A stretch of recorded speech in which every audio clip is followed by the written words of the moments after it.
Welcome to Opera with a Side of Fries, and I am one of your co-hosts, Frank Basile.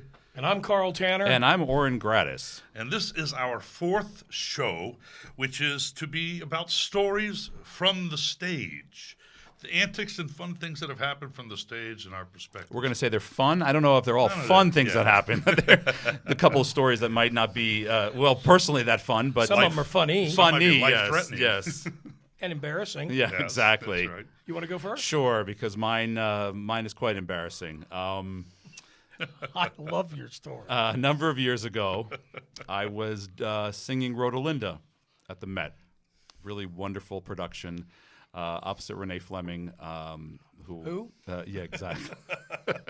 You may have heard of her. And I was second cast, which means I would do the second half, let's say, of the run. And the unfortunate thing, unfortunate, stage time is very expensive, is that we would rehearse in one of the big rehearsal rooms downstairs, but never really get any stage time.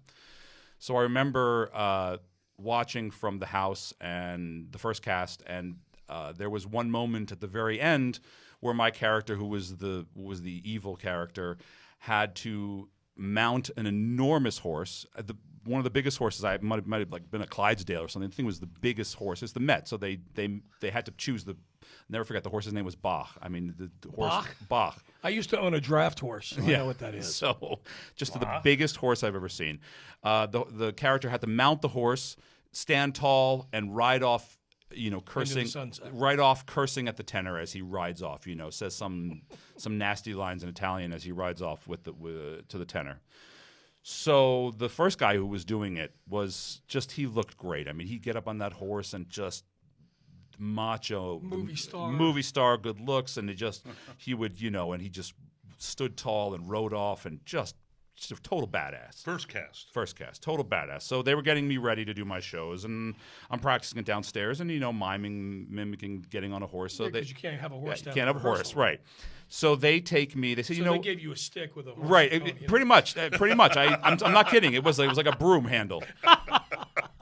So they say to me, they put on the schedule that they're going to take me to the stables in Central Park, and they're going to have me ride this horse at the stables to get me prepared to do this on stage.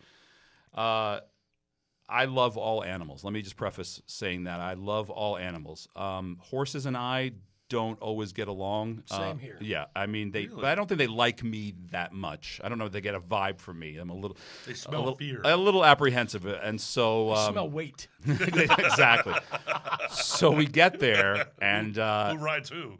I'm wearing a nice, comfortable pair of jeans, and they bring me a mock coat, a jacket that's supposed to,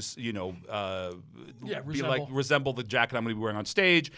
And they bring out this huge stepping stool, and I get up on the horse, and I'm riding the horse around the ring, and You're a star. I'm a star. It's John Wayne. I mean, I'm just kicking ass, and I'm like, this is a piece of cake. So we get to the show, the night of the show, and Kicking horse. yeah. So we get to the night of the show, and this is the very end of the opera. Opera's going well, and I'm like, one more hurdle to clear. I got to just have to do this thing with the horse. And they told me, they said, this is a stage horse. Horses has a lot of. The horse actually has more stage presence, probably, or more is calmer on stage than you are. This horse, nothing freaks this horse out. That's what they told me. Better retirement plan. Probably, too. yeah, exactly. So I come out on stage. Now you have to understand the costume. It's not a pair of jeans I'm wearing. Suddenly I'm wearing this heavy Baroque costume. So the guy, they have like a supernumerary who comes out, supposed to bring the bench out. Now, so nobody told him that there was a cast change. So the other guy who was doing it was taller. I mean, I'm 6'2", but he was taller than I was with longer legs. So they come out with a stepping stool for him. Now this stepping stool is about a third of the size that I used at the riding at the stables. Right away, I knew I was in trouble. Yeah. He comes out, he puts it down. I look at him like, "Are you serious?" So I go to mount the horse. I can only get my big toe in. That's about it. I swing my leg, try to get my foot up on around the horse. I kick the horse in the ass. The horse starts to rear. I fall over backwards. I'm backwards on the horse. My head is literally by the horse's ass crack. I'm upside down. What are you holding on to? the horse's ass. I'm literally tail. holding onto like the rump of the horse. Oh, Maron. The entire Singing the whole time. the entire audience is laughing. I could see the conductor laughing. The orchestra members stood up laughing. one by one to see what was going on, laughing. In performance? In performance. I rode off upside down on this horse trying to sing to a huge ovation. I get off and there's a huge ovation. And I'll never forget one of the singers is sitting there off stage waiting to go on. He goes, wow, they loved you.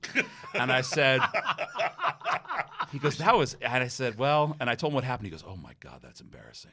And I came off that night. I came off. My family was there, and they couldn't even look at me. I mean, They were honestly, laughing? they were just. It was the most humiliating thing I've ever seen. I came off, and everybody Bravo. waiting, backstage afterwards for autographs and stuff. What happened with the horse? Oh my God, that must have been so embarrassing for you. And and to this day, whenever I see that director, she says to me, there's a horse in this opera, and I'm like, ha ha ha ha. Okay, very funny. Frank, you want to go? Well, I have one more. I have one more. Okay. I have one more story, and this one's kind of cute. This is my son's personality. So unless you guys want to each tell one, and we'll circle back around, or do you want me to? Whatever you want to do. Whatever you want to do. Frank? Hey, no, Frank, I'd why love don't to you- hear- okay. I love this. It's great. So I was singing in Switzerland, and my older son was 8 years old, Benjamin. Oh, little bit. Yeah, he was little Ben, who's now turning 15 soon, and Biggest 6'3". 15-year-old in the Yeah. world. Yeah. So Ben was 8 years old, and decided he was going to come with me, and I was going to do some father-son time. It's a rough 8-year-old life. Yeah. To travel the world. So here we are in the beautiful countryside. It was a festival in Switzerland, and we were doing Nabucco. And What? and they asked him if he wanted to be in the show. They said, listen, we have some Swiss children. Would your son like to be in the performances? And he was absolutely. At first, he was apprehensive. Then he said yes. So we get to rehearsals. He does like a couple scenes. He has to play like a dead kid or something, And then Ben comes up to me and says, I want to be in more scenes. So He tells the director. he tells it basically, he's like, you tell the director I want to be in more scenes. I want to be So I tell the director, I said, listen, a dead kid in if all the there's scenes. anything. So he said, you know what? There's one moment your son would be perfect. It's top of Act 2. We come out. It's a beautiful prayer, Zechariah's prayer, in which the whole women's chorus is behind me, and your son's going to be with them. And at the very end, after you sing your last note, your last low note, you're kneeling in front of them. He comes up behind you and he puts his hand on your shoulder, and you stand up and you take his hand and you walk off together. Beautiful image. All right, just a gorgeous image. So we get to the night that they're taking pictures for press. And I finish the aria, and there's no little hand on my shoulder. And I turn around, and my son's not there.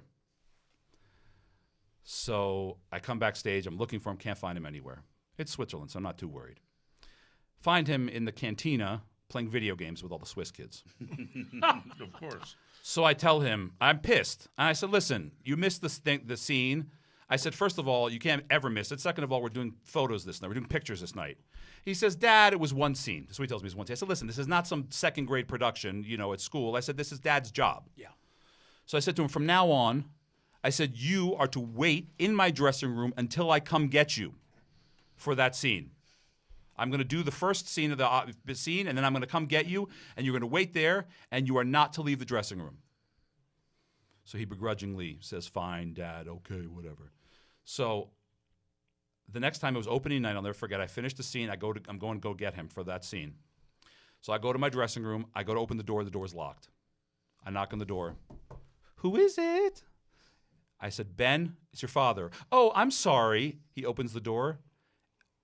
He was in there with all the Swiss kids playing video games. He had invited all of them into my dressing room. Into my dressing room to play video games. And I looked at him, and he said, look, you said I couldn't leave, and I was like, you little bastard. So, that, but you know what? That's very much his personality. So those are my two stories of things that happen on stage. Kid. Yeah. Frank, you want to tell something? He saves you a trip to the cantina, by the way. Well, it's stage antics. It's a little embarrassing, I think.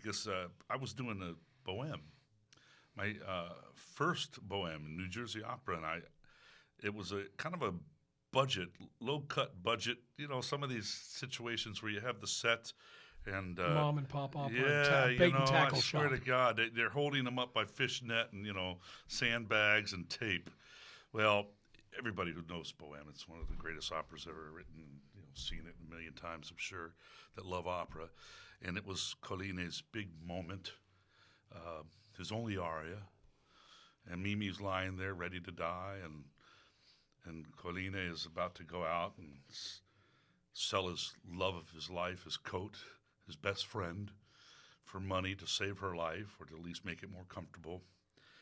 And the stage direction in this particular case is I had to walk over to the door and start to open the door.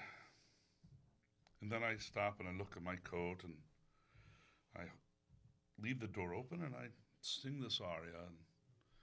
And then I say to Colline, to Chenard at the end about, let's go. And I'm supposed to leave.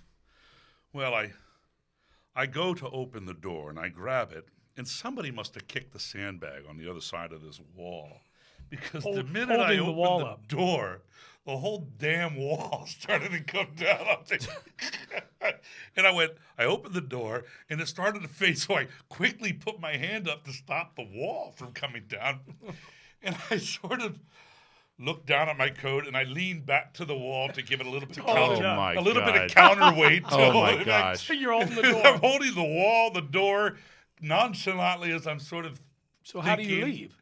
And I sing the whole thing holding the door up, and as soon as it's finished, the aria, I sort of slowly grab the door with one hand while pushing back on the wall so that I don't push it too far over and it falls the other back way, on the yeah. other way. And when it sort of hits equilibrium, It's funny that you said that about Bohème, and I want to hear your story in a second, but it just reminded me of another thing that happened to me. I didn't remember this until this just now, and I should remember this story. It happened during Bohème as well. I was in Dresden, and I'm used to, this is actually when I knew I was getting older too. I'm used to there being always an intermission between acts 3 and 4. Well, I'm sitting in, Colline doesn't sing in act 3. So I'm lying in my dressing room, probably playing on my phone or something. And suddenly act 4 music starts. I've completely, I've been reclining, lying down, whatever. I run to the stage, launch right into act 4. Suddenly we're doing the mischief in act 4, and it feels as if somebody hit me in the back of the leg with a baseball bat. And I thought a light fell on me or something, and I kind of go to the back of the stage, and I had torn my Achilles oh my Oh, gosh. hell. on stage. So I'm sitting there, and I remember trying to put weight on. I said, "Oh shit!" I said, "Something's really wrong," and the pain was excruciating. I had a 6-inch tear at the top of my Achilles. Wow. Just from standing still. I don't know how you could sing like that. So literally that night, I'm singing the aria. Tears streaming down my face. I had a friend in the audience. She came back afterwards. She goes, "Oh, the emotions that you had this. It was a beautiful." Yeah. Crying. I leave to sell the coat. I come off stage. I collapse. Stage manager comes up to me. I was like, something happened. I don't know. They start putting an IV, something. They shove something into my veins. I don't know they can even do, that stage managers, that they come and they shove something into my veins. Really? Listen, I have to finish the opera. There's blood squirting out of my veins. I said, I got to go finish the opera. They said, "You're not going back on stage." I said, "I have to finish." They wrap up my hand. The stage manager throws a black blanket over her, helps me onto the stage. I finished the last couple lines, and then that was it. And then they took me to the hospital afterwards. So yeah. So that's another Bohème I remember. I couldn't do it. I couldn't continue. Yeah. I mean, I've never gotten hurt on stage. It was New York City Opera. It was my second Carmen. And actually, it was not my second. It was my second Carmen, but we were doing like 12 performances at New York City Opera, and I was doing 8, and the second cast was doing 4. So I opened up the production, 8 performances, went flawless, and the tenor that was doing the second cast tenor got sick his opening night. So it was my 9th performance, and it was with a different cast, and I was the only one returning. And I had not rehearsed with any of these people. I didn't know them. but I knew their costumes. So I'm on stage, and this Carmen was very like forceful. She would grab me and shove my face in her tits. L'amour, l'amour, and right in the face. Well, she grabbed me one time and shoved my head into her breast and went to push my head away, and my wig got stuck in her buttons.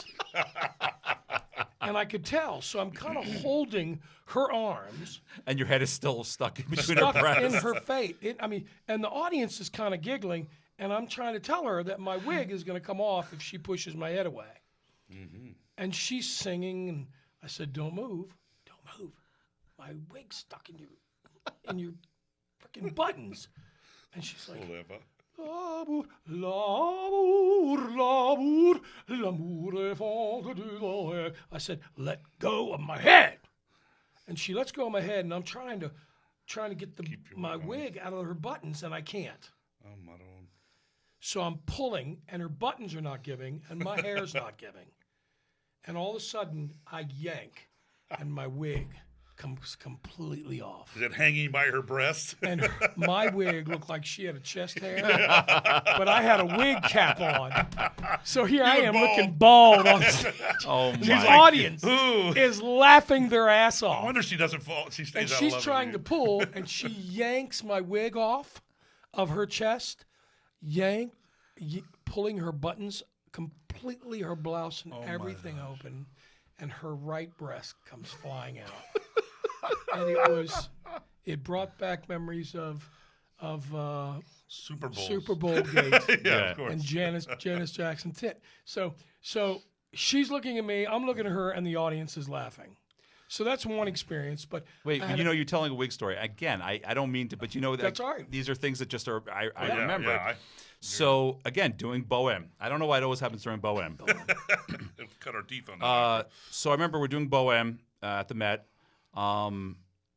and suddenly the baritone is hitting me in the head in the middle of the scene. He's smacking me in the head Which scene are we talking about? in the Act 1. Oh, so the moment. why? He's no before that, the beginning in the garret. Why was he hitting you in the head? He's hitting me in the head. I'm like, what are you doing? And he just keep hitting me, and suddenly this horrendous smell comes up. My wig had caught on fire. Oh my God! Oh. From the stove? From the candle. I had a candle there. Holy crap. I guess I leaned back. Whole thing caught on fire. Singed the entire side of my. I burnt Your wig or- burnt wig hair. Why were you wearing a wig? I don't know. They had. I had a wig that one, and I burnt the entire. No, it wasn't. I probably would have felt it if it was my own hair. So we both had Michael Jackson experience. Yeah, that's terrible. So yeah, I remember I came off stage. I go, what the fuck are you doing? And he goes, dude, your wig was on fire. And I go, what? And then I felt, and the whole thing was singed. I like completely burnt this whole side of my wig, and the smell was horrendous, wafting. Okay, so my, And then I have another story I did tell Okay. after I this. yeah, have too. but so Okay. my next Another one. story is just really cute. It's got so I'm doing Samson, and it's I've done Samson now 115 times or something. So and it was somewhere in the 50s or 60s, and the l'enfant, the child in the production, was a cute little kid, and usually the child's about 8, just about the age that they know what they're doing and everything. This child was 6, and he was mature for 6, but I don't know what happened. I don't know what his parents fed him that night, but this kid had the worst gas. Oh, He was farting, and I mean nasty farts, like man farts after beer and sausage. Oh, Maron. oh. And Jeez. he came on stage with me, and as he's like, the first time I see him, and he runs down to me, and he bends down to pick me up, kind of help me up, and he goes, "Whoop." And I look around, I'm like, what the hell was that? And he looks at me and he goes, "Sorry, sir. Sorry." You got to breathe And I it. said, "You okay?" And he goes, "I got the farts." And I said, "It's okay." And then all of a sudden, Oh, the hair, the stench. You told him it was okay, so he just was like, fine. But it's a So late then- bloomer. the third act or whatever, where he leads me on stage, and they're all singing, and Dalila, she's singing, and he's on stage in the middle of everyone, and I'm laying down, and he is like letting them rip. And she looks at me like, you dirty bastard. And I'm like, And looking you're like, at her going, it's not me. Kid. I look at her and I'm like, He and I'm loaded kind up. of, my eyes are doing this. Your eyes were watering, and you're like, She's it's the kid. She's like, I can't believe you're blaming a child. She's looking at me like that. And this kid is cutting the, I mean, you've smelled bad farts. It's almost like his parents fed him beans and shoved it right up his ass. Going to work tonight. It Here, was eat some terrible. beans. Oh. And he was like, and he was just, and then he thought it was a joke. No, sure. He starts giggling. How old was he? He's probably planning the whole thing. Six or seven. He starts giggling, and he goes, and then he turns to me, and I go, I sing the line. No, I say, I sing to him the line, "Take me to the marble," you know. I say, "L'enfant," I can't remember what it is, but I say, "Take me to the marble. Take me to the marble statue." Guide-moi pas, take me. And he says, I'm brewing one up for you. This kid was bright. And I look at him and I'm like, what? Devil. He's the devil. He says it right after I finish. And I said, what? And he goes, you'll see. And we got to the marble statue. Devil child. And I'm about to send him off. And he rips one. And I almost forgot to break the chains and bring down the wall. It was so bad. It's like they sent in the smoke and everything. I couldn't tell if it was his fart or if it was the effects from the stage, but it was terrible. That's funny. And everybody's looking at me, and when I came off stage, they're like, oh, and you could see them back up away from me. I'm like, it's not me. It was the damn kid.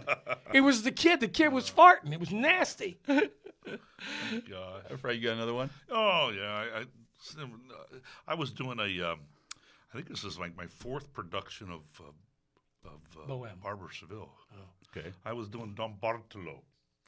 A little bit high, but it was a good role to know, and it opened some doors. And but I was like my fourth production of Don Bartolo. And at the end of Act 1, right before it breaks into the big finale, Don Bartolo freezes on stage, you know, and he basically is in shock until he comes out of this shock and then realizes he's been duped and that everybody's, you know, out for the same girl and playing him for a fool. But I like to pride myself that I could sit there and for like 4 or 5 minutes while they're singing around me and not blink. Completely pretend, you know, that I'm in a trance and not blink. I pride myself on that. Unfortunately, though, when you don't blink and you have contacts in your eyes dry out. And in this particular production, I was sitting there not blinking, and then I took the first one little blink to wake up, and I felt one contact slide down, and then I blinked again, and I felt the other one slide down, and I come out of my trance exactly, so I'm thinking I'm gonna have to be chasing my contacts around. So I reach up to kind of pretend that I'm waking my eyes up, and I grab them off my hands. I grabbed them off my cheeks. Now, how and bad hold is them your in my vision? hand. Can you see what's going on? I couldn't see the conductor or to know what the beats were, and of course the choreography was at that point. There was in this particular production a big chase scene from one to the next. And somehow in the middle of it, I looked down and I dropped them from my hands onto the stage. Oh, shit. Well, goodbye. And were they throwaway contacts? Or? They were the only contacts I had on anywhere in the next within 50 miles. Oh, my God. So I got down on my hands and knees in the middle of the finale. Were you supposed to be singing? I was supposed to be singing, but most everybody in the finale of Act 1 is doing their fair share, and you can't. There's no solo part for Don Bartolo. Okay. So I'm down on the floor inventing my own choreography, looking for my contacts. And as I found one, I would make a deal of it. Goes and then as I found another, I'd make a big deal of it. And then the whole production ends with everybody just running off the stage. And at the last part, I found my contacts and went running off like this. But I couldn't see one Your beat. ass is lucky. Well, it was lucky, but then I didn't have an extra pair of contacts. And those, by the time they were on my cheek, had become caked with this thick stage makeup made of oil base. So they're not, you know. Well, I put them in my eyes thinking I had no other choice. Right. And my eyes were burning and I'm got sure. it inflamed. So the second half, I couldn't see the conductor anyway, and I had to cut. Oh, that was the first half. It was horrible. Imagine going to the second act like that. Beautiful. So I'd say my agent came by. He said, "What the hell happened to you?" And the director was there. I said, "What was you making up choreography?" I said, Jeez. "Look," and my eyes were beat red. And they said, "Oh my gosh!" So anyway, listen. it's a lesson. Bring extra context. So one more story. One more story. Yeah, we'll real move quick, on. and then we real got to quick. go on to our next segment. Okay, one more story. So I'm singing in France, in Marseille, France. I'm doing Don Giovanni, and they call me to the stage. They were setting the scene up behind the scene that's being seen, and Don then Giovanni? they were setting up the graveyard scene. So they wanted me sitting in the graveyard scene, waiting, and then they were going to raise the curtain, and then there would be the You a zombie? graveyard. What's that? A zombie? Were you a zombie? No. Leporello. You're a tenor. You don't know the opera. I'm sorry, I do not Yeah. know these. It's Pavarotti said, Pavarotti. I'm sorry, I don't do Mozart. I don't do Mozart. So the backstage crew is smoking weed, Oh my All a right. lot of weed, Wow. and I'm in a very small. getting high. I'm sitting there, and they didn't need a smoke effect because Connection? there is just a haze around me, and I'm getting Purple high. haze. I'm in my getting brain. high. I'm sitting there, and they're smoking weed, and so after the show. It's legal there. Well, no, I don't know if it's legal or not legal. It's a port town, whatever. The point is, I go up to the general director afterwards. I said, listen, I don't care that they're smoking weed. I said, that's not the issue. The issue is that these are guys who are pulling all this heavy equipment and yeah. machinery. They're going to kill somebody. These guys are high as a kite. Really, yeah. And she's like, no, don't worry. It's eucalyptus cigarettes. I said, I know the difference. Eucalyptus She is kept my on, ass. it's eucalyptus. I said, eucalyptus is my ass. I said, that's weed. Yeah. I said, I know weed. That's weed. I said, I'm high. You don't get high from eucalyptus cigarettes. She goes, oh, and then she goes, oh, it's only a little bit. I said, a little bit. I said, you don't need a smoke machine. I'm like, that haze is not a smoke machine. That's just me sitting there with all their puffing. So anyway, all right, let's move on. Hey, listen, so our next segment is called The Craziest Things, and it's things that happened in our lives or happened during the time we're performing and on the road, right? We did a segment earlier, like, and I think our first show about this. Yeah. Kind of, but we're going to, we had a couple more and that we it's thought not of. on stage. It's just being normal people. Yeah. But we're always viewed as opera singers, Yeah, you yeah. know? And Oh, my so, gosh. you want me to start this Yes, off? you and start I'll off. set You the start tone? off. Set the tone. Set the So- tone. So I was singing. I was singing Bohème in Vancouver, and I was making. I'll tell you, and I'm not. I was making $5,500 for 2 performances, Canadian dollars, in this Bohème, 2 performances in Vancouver, and my manager of the time calls and says, "You're not going to believe this. I got you $8,000, equivalent to $8,000. It was lira at the time, to go to Torino and sing Bacchus. Now, you're going to have to leave right after. The night you finish there, you do a Sunday matinee, you're leaving that night. There's a flight, and you can go online and book it. Now, Carl, they're willing to pay you for a business class flight since they're bringing you in, so go ahead and just use a little bit of your fee." He didn't look at the price. The business class flight to fly from Vancouver to oh gosh, what's it called? Torino? No, Oh. to Torino, but with a stop in where they smoke pot, where they legalize pot. Amsterdam. Amsterdam, thank you. And to land in Amsterdam and then on to Torino. So it was $5,200. So my complete fee I spent, Just a chance. I put it on a credit card. I haven't got my fee yet. So I get on the plane. I'm like, first time I'm flying business. I'm like, damn, this is amazing, you know. I fly, and we're flying into Vancouver, into Amsterdam, and we make a misapproach. This really has nothing to do with the story, but it adds a little color. I've never been on a plane that made a misapproach. He comes in for a landing, and he's too far down the runway. He hits the runway from 10 feet above. He drops it, and he drops it down on the ground. Everybody bounces out of their seat, and he takes off again. Everybody's screaming. He goes, "Ladies and gentlemen, this is your captain. I'm sorry about that. I made a misapproach." He said, "But we're going to circle around and land it again. We're going to give it a try." I'm like, "Give it a try. Give it a try. You don't give a try. You land a goddamn plane." So we landed, and we changed planes, and I'm scared shitless, and we land in Torino the next morning. And, you know, I land, and it's a Sunday. No, it's a Monday morning, and they told me I didn't have to come to rehearsal that day. I can come Tuesday. But, you know, it's Monday. They've been rehearsing for 4 days. They had a cancellation. They need a tenor. I'll go by and show them my willingness to participate. I go by, and I walk in, and there's this amazing guy singing my part on the stage. I'm like, God, my cover is good.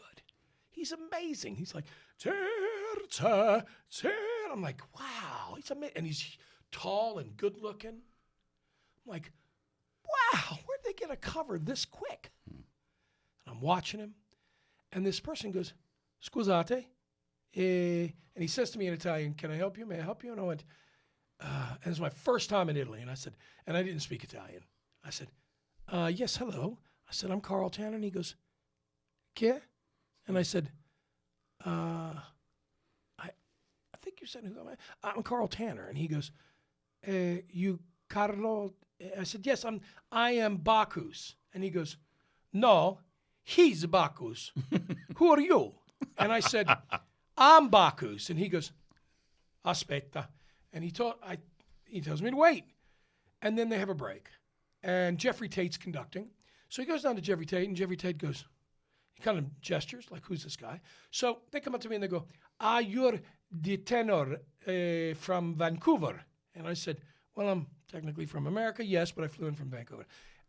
You go to hotel, check in hotel, and you come domani. And I said, okay. So I go to the hotel, and it's an apartment hotel. They have a hotel on one side, apartments on the other, and I go in, and I learn a lot that day. I check in, and the guy says, you stay for 6 weeks, yes? And he goes, you have to pay the room 6 weeks entirely, everything now, adesso. And I said, really? And I have a credit card with $7,000 limit on it. And I've already spent $5,200. So he says, it's $3,500 roughly, but it's in lira.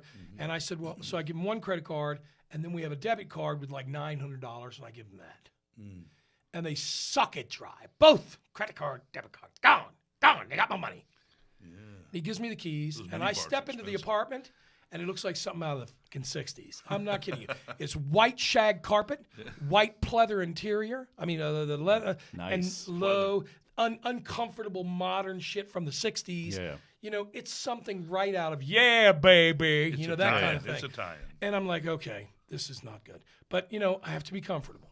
So I like lay down, and I wake up, and I think, you know, who is this tenor? So I can't get to sleep. But anyway, I kind of crash, and I call home, and my boyfriend at the time, not my husband yet, he goes, why you spending? He said, You know this is my favorite part. he goes, why you charge credit card? I can't charge nothing. I said, what do you mean? He goes, credit card have nothing on it now. I go to charge grocery, nothing work. I said, I don't know what you're talking about. He goes, the fucking credit card have no credit. I said, relax. I said, I'm sure that he goes, not one penny. You charge hotel room on it? I said, yeah. And he goes, Holiday Inn? I said, I think it's Holiday Inn of like Torino. And he goes, they take all the money. I said, yeah. And he goes, and I go to charge on a little debit card. We have $900 for that gone too. I said, yeah. And he goes, you better make a lot of goddamn money in this job. So the next morning I get up. I go to the opera, and they go, hi. And this girl meets me, and she goes, I said, listen, and plus, I had not had a signed contract. They had my signed contract signed by my agent then, who signed my name. That means shit until it's ratified, until they signed it. Sure. They give me no signed contract. There's the tenor singing away. So I say, you know, and they say, Jeffrey Tate says come back tomorrow. So this is a Tuesday. Go rest. Oh, by the way, did you know the Shroud of Turin is in town? Okay. I said, really? I said, what is that? And they said, the bed linens, the linens that Jesus was wrapped in. So I thought, oh, that's pretty cool. Wow. I will take off an hour or two. So I go stand in line like an idiot, and I'm there for 6 hours. I finally see the Shroud of Turin. It's very nice. And then I leave, and I go back to my room, and I crash with the jet lag. I'm like, God, jet lag's terrible. You know, it's my first time on the road. So I go the next morning, and they tell me Jeffrey Tate says, come back on Friday. My goodness. Okay. And I'm like, why Friday? And they said, just come back Friday. How many days were you there now? So I'm going to skip ahead. So Friday I come in, and they go, you know, the maestro wants to see you Monday. Now, the performance starts the following Saturday. And I said, I can't do that. Why? I said, why Monday? And they said, listen, he's just working with this tenor. And I said, but he's my cover. And they're like, well, they're thinking about giving him 3 performances and you 3. I said, but I have a contract for 6. And they said, sure you do, basically. So long story short, he gets 3 performances. I get 3 performances. But he's had all the rehearsals. He does all the rehearsals. I come in Monday. I've been there for a week now. And they say, Jeffrey Tate says to come back on Thursday. I'm furious. You know, I'm new in the business, but I said, you know what? I can't do this. I'm not coming back Thursday. And they said, why? Why can't you come back? I said, because my ass will be back home in Virginia. And they said, no, don't worry. We talk. We call you back. We call you. And I said, okay. No one calls me. I go in Tuesday morning, come back Thursday, maybe Friday. It opens Saturday. So I'm back in my hotel room, and I call my agent. And I call my agent, and I'm in tears. I'm a grown man. I used to carry 3 guns, and I've been reduced to a pile of fucking tears in Italy. Okay? And you're now $7,000 spent. And I'm more than $7,000. I'm $10,000. Wow. And I haven't been reimbursed for this business class flight, and I haven't been and I have this hotel money, and then they took my debit money, and I said, you know what, I'm going to leave. Do you think you should do that? I mean, look, I'm all behind you if you want to do it. I said, are you behind me? Can you get my money? He goes, I'll work it out. Don't worry. So he calls them, tells them I'm leaving. I literally get on with the credit card and say, can you give me a little bit more? I'm stuck in Italy. They give me $1,000. I book a cattle class flight out the next day. I'm so pissed off that, you know, during the past week, I went for a couple walks around, and there's a park behind the hotel. So I'm going to go for a walk in the park. And I had a brilliant idea. I go to the front desk and I say, listen, it hasn't worked out the way everybody thought it was going to be, and I'd like to go ahead and I'm going to be leaving tomorrow, so I would like you to bill me the 1 week that I stayed and reimburse my money. And he goes, impossible. And I said, you know, I'm just not sure what the hell that means. I think it means impossible, but I don't know, maybe. But yeah, nothing's impossible. We can put people on the moon. We cure cancer now, certain forms of cancer. I can get $4,000 of my $5,400 back for this hotel. And he goes, no, it's the reservation is for 6 weeks. You stay 1 week, we keep the money. And I said, no, I need that money back. I'm broke. I'm so damn broke. I have no money. He said, mi dispiace. So they're going to give me my money back. So I have a brilliant idea. I go back to my room. He goes, you know, sir, do you know the Shroud of Turin is in town? I said, yeah, I've seen the Shroud of Turin. I've seen the park. I've seen the Shroud of Turin. I've seen the museums. He goes, well, go look at that. There'll be a tourist. Don't worry. Don't comedy. I said, whatever. So I go back to my room, and I think, how am I going to get my money? I get my money. So I go back to the front desk and go, you know what? You are right. I'm calm. I said, I've called my family. They're going to join me in Italy. So I need another key. And at that time, they gave you these big-ass brass keys. Oh, yeah. They weigh 5 pounds with the key on it. No, you know, they're still in the Middle Ages. And he gives me a key. And I go into the park, and I find a homeless person. And I said, do you speak English? He says, and he looks at me, and he says, a little. I said, this is the key to my house, my apartment. I point at the he goes, this is a hotel. And I said, yes, but apartment right next to it. And he goes, see? And I said, mi casa e su casa. He said, okay? And I said, my house, your house. And he goes, vero.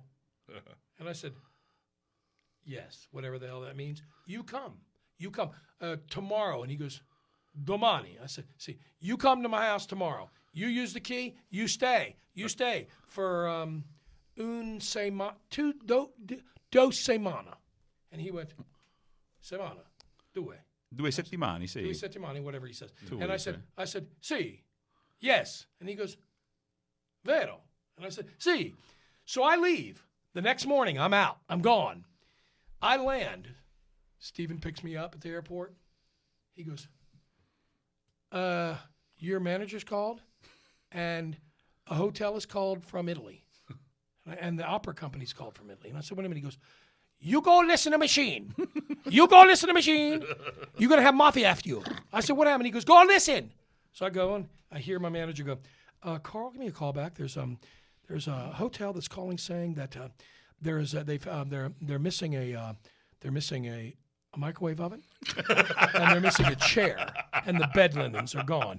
Did you take that? Did you carry that shit back on the plane with you? And I thought, oh my God. I called my ad manager and he goes, what happened? And I said, long story, but I gave the key to a homeless person. He goes, oh my God, you're kidding. They're going to charge your credit card. I said, nope, because there's no money on the credit card. And he said, what are you doing? I said, I'll tell you, I'll explain it to you. He said, well, you got the opera company that's offered you Das Lied von der Erde in 2 weeks. The same one? Yes, because they felt bad for me. All and I right. said, okay, what do I do? And he said, well, you're not staying at that hotel. So they chased me for 10 years to Oh, get. my they- God. They They could have found the couch in the They park. didn't. They found the chair. They found the chair, park with and the microwave was missing. All right, guys, listen, we need to wrap need it up. to- we need Unfortunately, to this is wrap going it to be a shorter, Go, guys. shorter session tonight. No, I think actually this wonderful podcast studio is closing for the evening. Yeah. So we're going to wrap it short for this evening, but we will continue this discussion next time. So hope you enjoyed these stories. More to come. All right, so say goodnight, everybody. Good night, everybody. Good night, everybody. Good night. All right.